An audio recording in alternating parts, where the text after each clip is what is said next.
Nesta aula, abordaremos a forma como os dados do jogo serão gravados e como os elementos dinâmicos comunicam entre si. Os últimos scripts da aula anterior servem para adicionar estrelas no background e mantê-las em movimento para passar a ideia de que estamos a viajar no espaço. A implementação é simples. Começamos por criar uma scene para a estrela. Esta deve ter um sprite com a estrela. Neste caso, usarei este fragmento da explosão.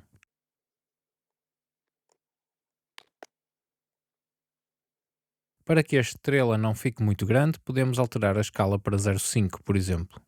No node raiz, adicionamos o script Star Movement. O Star Movement é responsável por fazer a estrela mover-se. Nas variáveis, temos a velocidade, a direção e a posição máxima em y. Este max y é usado no process para verificar se a estrela já atingiu o final do ecrã e posicioná-la no início. Tudo acontece desta forma.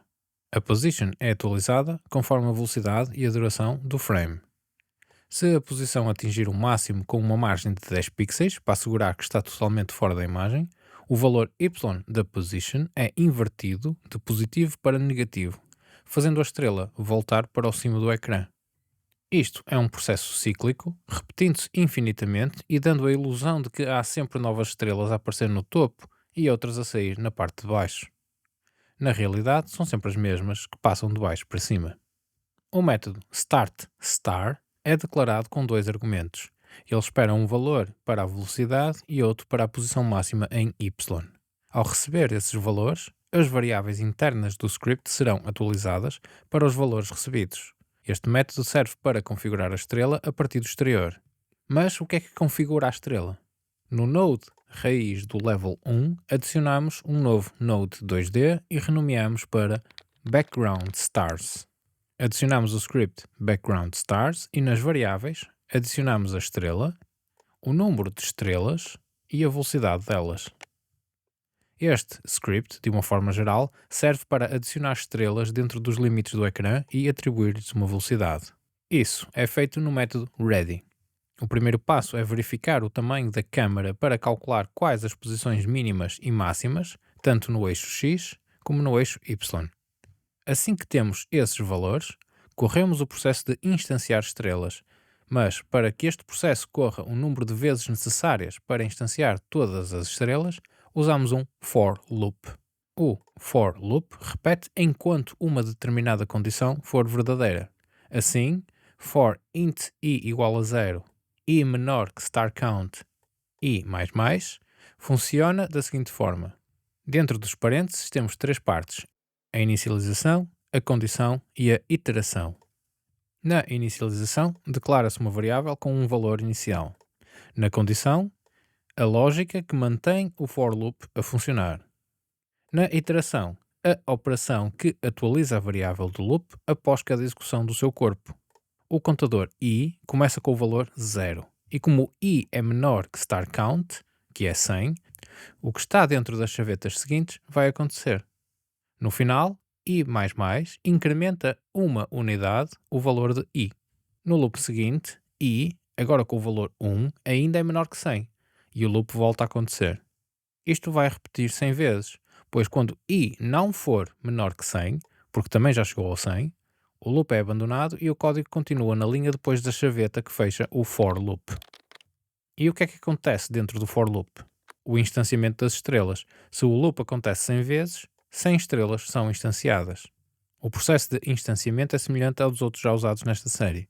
A estrela é instanciada, a posição da estrela é atualizada, mas neste caso não para a posição global do parent, mas sim para uma coordenada XY escolhida aleatoriamente dentro dos limites do ecrã e adicionada como child do próprio background stars.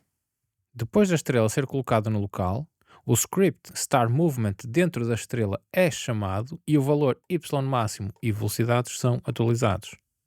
No loop seguinte, outra estrela será instanciada usando o mesmo processo.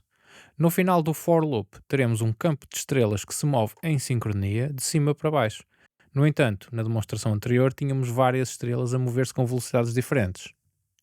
A solução para esse comportamento é simples. No Godot, duplica-se ou triplica-se o node background start e em cada uma das cópias alteramos o valor da velocidade e quantidade. Para vender melhor a ilusão de profundidade, o mais lento deve ter mais estrelas e o mais rápido deve ter menos.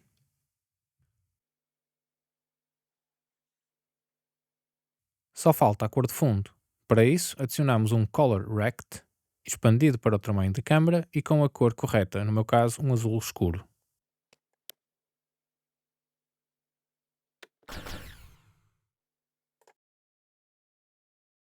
Para a pontuação funcionar de forma global e para que o iScore se mantenha de uma sessão para a outra, por exemplo, vamos precisar de criar um Save System. O Save System será responsável por guardar e carregar os valores necessários para o jogo, criar e manter um fecheiro com esses dados e permitir que os elementos tenham um ponto centralizado de informação. Cria um script chamado GameData. Este script tem de estar acessível a partir de qualquer scene do jogo.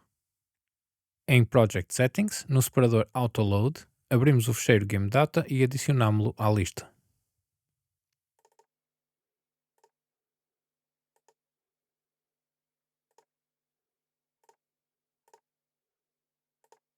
Isto vai carregar o fecheiro em root assim que o projeto inicia.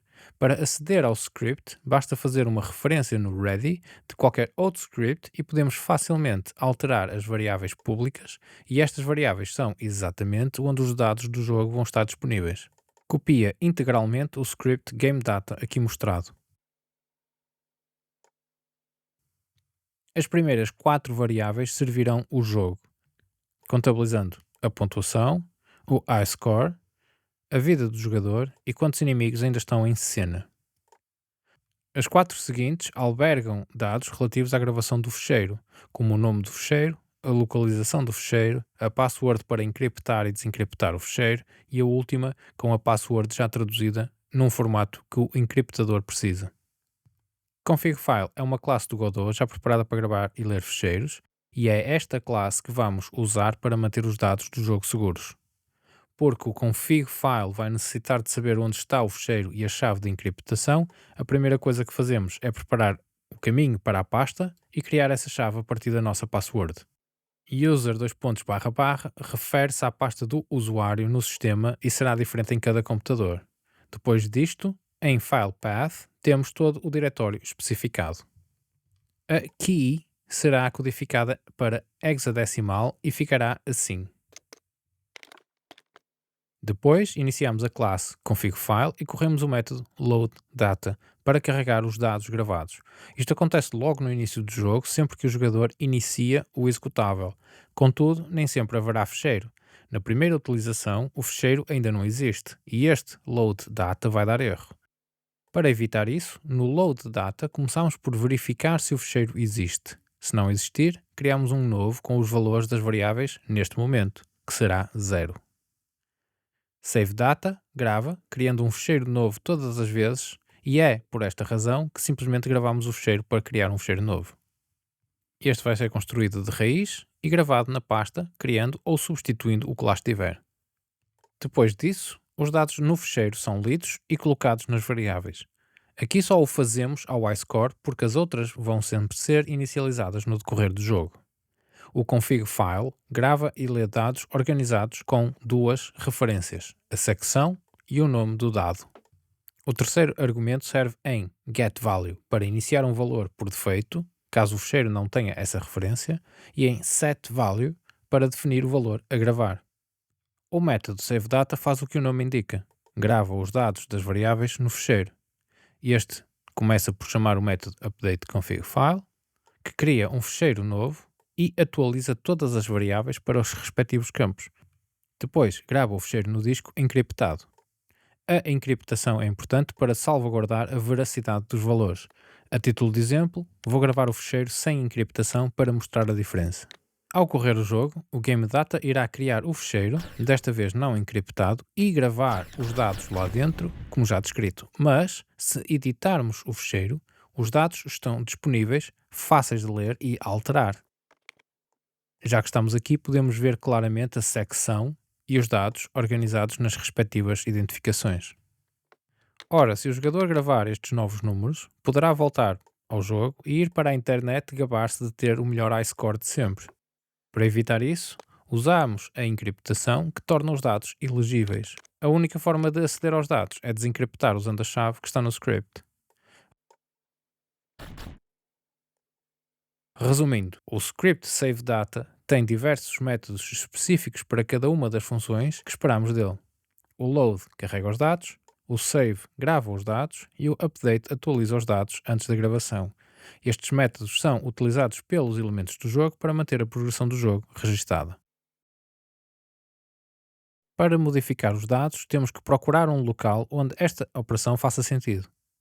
Devemos evitar estar constantemente a ler e a escrever, por isso o método process não será o local indicado para isso. Vamos começar pela vida do jogador. O script que controla isso é o health. O problema é que estamos a usar health em todos os elementos que precisam de ser removidos. Para identificar claramente qual é o health que vai controlar a variável player life do game data, vamos precisar de uma variável que permita esse controle.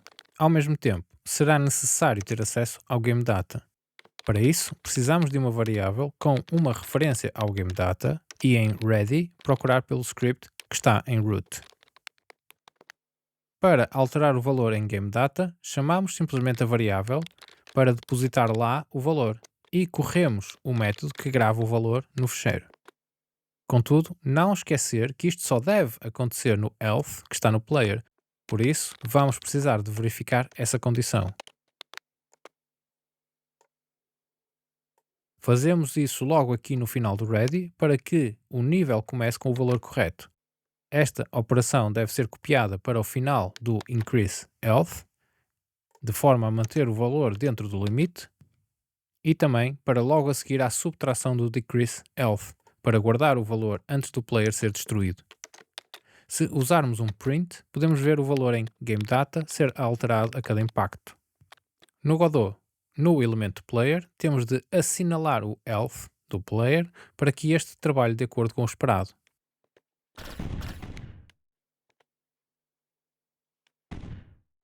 Agora podemos trabalhar a pontuação, e isto será também no health. O que pretendemos fazer é adicionar pontos à variável roundScore, sempre que um alien é destruído. Para evitar adicionar pontos sempre que qualquer elemento seja destruído, pois o health está também nos lasers e no player, vamos identificar em que circunstâncias adicionamos os pontos. Neste caso, declaramos uma variável int com o valor dos pontos a adicionar. Esta vai ter dois propósitos. Primeiro, contém o valor para a soma, mas também pode ser usada para detectar se é caso para somar. Se o valor for 0, nada acontece, mas se o valor for maior, a pontuação é adicionada. Ao estilo do Player Life, temos também de ordenar uma gravação. Isto acontece quando o health chega a 0, o momento em que o elemento é destruído. Mais uma vez, com um print podemos verificar o funcionamento. Mas para que haja pontuação, teremos de ir aos aliens adicionar um valor.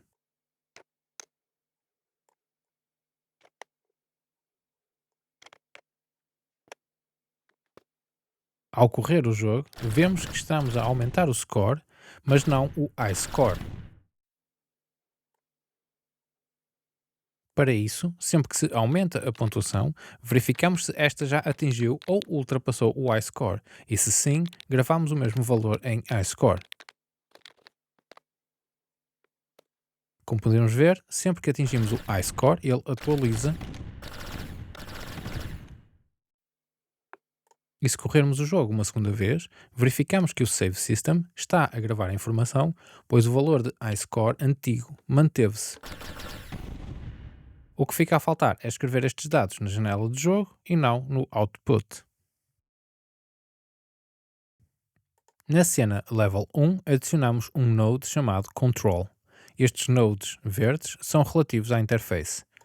Abrimos a área do Control para o tamanho da câmara e ancorámo-lo ao centro. Adicionamos um panel ao Control, ancorado ao canto inferior esquerdo. E dentro do panel adicionamos um label ancorado à esquerda. A ancoragem faz-se com base no corpo do node anterior, permitindo manter regras na localização dos elementos quando os formatos mudam. No label, escrevemos score 9999 e regulamos o tamanho da fonte para algo mais adequado ao tamanho da câmara. Queremos que seja legível, mas não precisa ser gigante.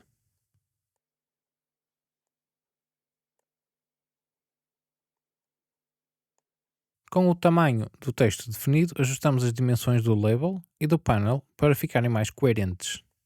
Estes nodes têm muitas configurações e devemos perder algum tempo a explorar e adequar o estilo ao nosso jogo. Para esta demonstração vou apenas melhorar a leitura e o destaque dos elementos. Para a vida do player, copiamos o panel e ancoramos-lo no canto inferior direito. No caso do label da direita, convém alinhar o texto também à direita. Para que estas caixas de texto contenham os valores em GameData, vai ser necessário um script. Criamos um script hereditário de label chamado WriteScore e colocámo-lo no label do score. No script, adicionamos uma variável do tipo GameData que no ready referenciamos. No método process, escrevemos na variável thisText, sendo que o script está no label, score com o valor roundScore em GameData. Ao correr o jogo, podemos verificar que o valor é atualizado na interface, mas há um problema escondido. O valor está a ser escrito em todos os frames, mesmo quando não é necessário. O ideal seria escrever o valor apenas se este se alterasse. Para tornar isto possível, transformamos o process em Update All Labels e programamos uma forma de chamar este Update All Labels apenas quando necessário. O Godot possui um sistema de comunicação chamado Signals, que já utilizamos anteriormente, e poderíamos ser tentados a usá-lo. Contudo, o que é realmente necessário aqui é um padrão observer clássico, ou seja, um sistema em que os observadores subscrevem um evento e reagem quando este é emitido, independentemente de quem o enviou. Os signals não permitem isso, pois com os signals, quem espera o sinal deve estar diretamente conectado ao elemento que emite o sinal. Neste caso, como os emissores da mensagem são os aliens, que nem sequer existem no início do jogo, seria impossível conectar a interface a elementos inexistentes. Portanto, o que precisamos é de um sistema de eventos. O sistema de eventos permite que os observadores se conectem ao evento em vez de à fonte emissora do evento. Isto possibilita que vários elementos emitam o mesmo evento e até que a fonte do evento não esteja presente desde o início. Os eventos também permitem enviar dados com argumentos e podem ser usados para transmitir informação, se necessário. Tendo em conta isto, vamos construir um Event System. O Event System é composto por três elementos: um script global que gere os eventos e a sua transmissão, o comando de subscrição e abandono dos eventos e o lançamento dos eventos. Cria um script chamado GameEvents de base Node e adiciona-o ao AutoLoad. Copia na íntegra o corpo do script agora mostrado.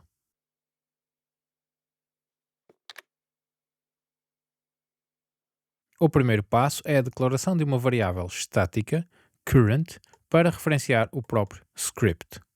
No método ready, atribuímos a instância atual do script a esta variável estática. Desta forma, sempre que chamamos current, estamos efetivamente a aceder ao script GameEvents. Este procedimento é essencial para criar um singleton, ou seja, um script global acessível a partir de qualquer outro elemento do jogo. De seguida, implementamos um mecanismo de gestão de eventos. Criamos um evento e um método para adicionar o evento. O evento permite que outros scripts que o subscrevem executem as suas próprias ações quando o evento é disparado. Assim, sempre que o método UpdateAllLabels é chamado, ele verifica se existem subscritores e, se existirem, o evento é disparado, fazendo todos os subscritores receberem a ordem para executar os seus métodos. Com isto, o gestor de eventos está pronto a funcionar. Se for necessário enviar outro evento, basta adicionar uma estrutura semelhante, mas com nomes diferentes. Quem envia a mensagem ou manda executar o evento vai apenas referenciar GameEvents e executar o método pretendido.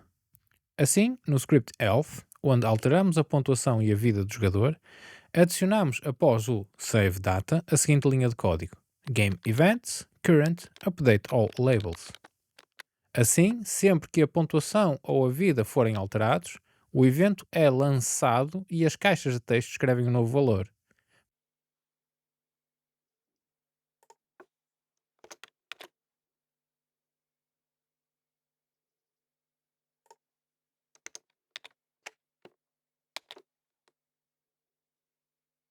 Para que isto funcione integralmente, vamos adicionar ao write score o código para subscrever o evento.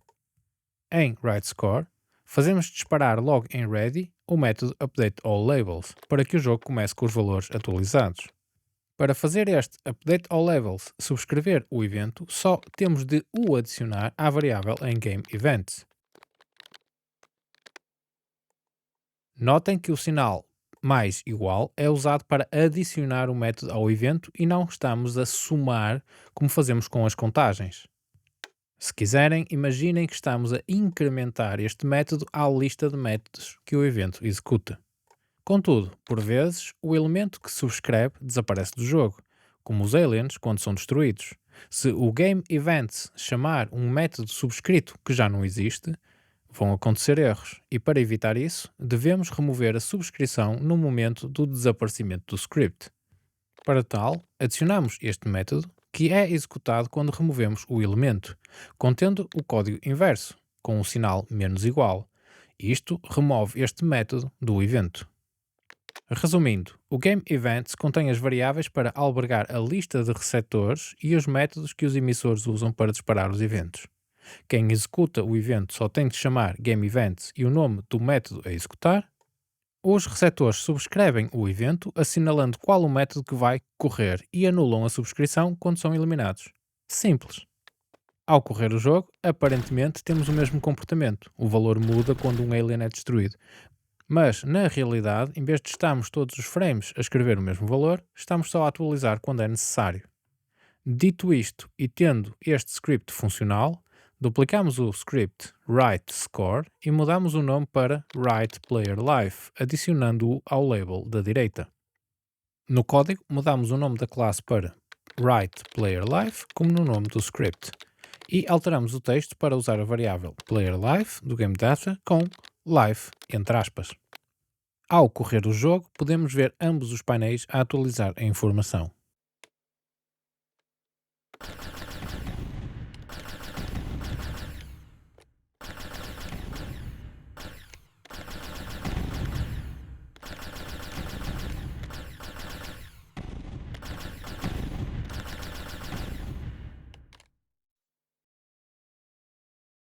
Copia integralmente o conteúdo desta aula. Ajusta o aspecto da interface para se integrar adequadamente com o estilo e cor dos elementos do jogo. Adiciona um terceiro painel com a vida do boss. Altera os scripts necessários para que o boss possa escrever a sua vida no game data e atualizar de forma semelhante o valor no interface.